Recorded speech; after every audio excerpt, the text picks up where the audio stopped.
ஒரு வழியா படுத்துட்டேன், எல்லா வேலையும் முடிஞ்சிச்சு. ஐயோ, நம்ம state map, political map, river map எல்லாத்தையும் எடுத்து பேக்கில் வச்சிட்டோமா? எல்லாம் வச்சுட்டோம். நான் தான் சூப்பர் மாஸ், மரண மாசாச்சே. இப்போ நம்ம தேவையில்லாத தாட்ஸ் எல்லாம் யோசிக்கவே வேண்டாம், மூடிட்டு படுத்து தூங்குவோம்.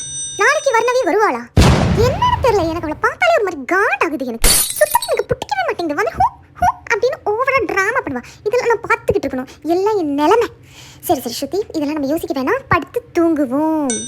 இந்த மடிச்சு கட்டுற ஹேர் ஸ்டைலை எவன் தான் கண்டுபிடிச்சான்னு தெரியல. நல்லா இருக்கிற முடி மடிச்சுக்கிட்டா டொயின்னு நிற்கும் அசிங்கமா. நாளைக்கு வேணா சூப்பராக டிஃப்ரெண்ட்டாக 2 பக்கம் 2 ஸ்லைடு லைட் அப்படி சரக்குன்னு உள்ள தள்ளிட்டோன்னா முடி மடிச்சு கட்டின மாதிரியும் இருக்கும், பஃபும் இருக்கும். Wow Shruti, your ideas are always amazing. ஆமாம், இதெல்லாம் பண்ணோன்னா சீக்கிரமாக எந்திரிக்கணும். இப்படியே யோசிச்சுட்டு இருந்தால் எப்படி தூங்குவேன்? தூங்கு மூடிட்டு. ஷால் கூட நம்ம நார்மலாக போடாமல் அப்படியே தின் ஃப்ளைட்ஸாக எடுத்துட்டு மழை சாரல் மாதிரி நம்ம போட்டோம்னா அப்படியே அழகாக இருக்கும். பெல்ட்டும் கொஞ்சம் கீழே இறக்கி போட்டுக்கலாம். நாளைக்கு 3 பீரியட் மேக்ஸ். ஏன் தான் வராங்களோன்னு தெரியல, ஒரு நாள் கூட லீவு போட மாட்டாங்களே. ஒருவேளை மேக்ஸ் மிஸ் நாளைக்கு வந்துட்டு ஹோம்ஒர்க் எல்லாம் கேட்கலனா நான் வந்து பண்ணியிருக்கவும் மாட்டேன். ஆனால் பண்ணவங்களுக்குலாம் செம்ம காண்டாகும். Wow, what medical miracle. ஏய், அதை விட அமேசிங்கா நாளைக்கு மிஸ் வந்துட்டு உங்களுக்கு பிடிச்சதை நீங்கள் பண்ணிக்கோங்க, எனக்கு உடம்பு சரியில்லை அப்படின்னு சொல்லிட்டாங்கன்னா அதை விட சூப்பரு. வா வரே வா. ஆனால் பண்ண மாட்டாங்க, ஏன்னா அது மேக்ஸ் மிஸ் பண்ண மாட்டாங்க.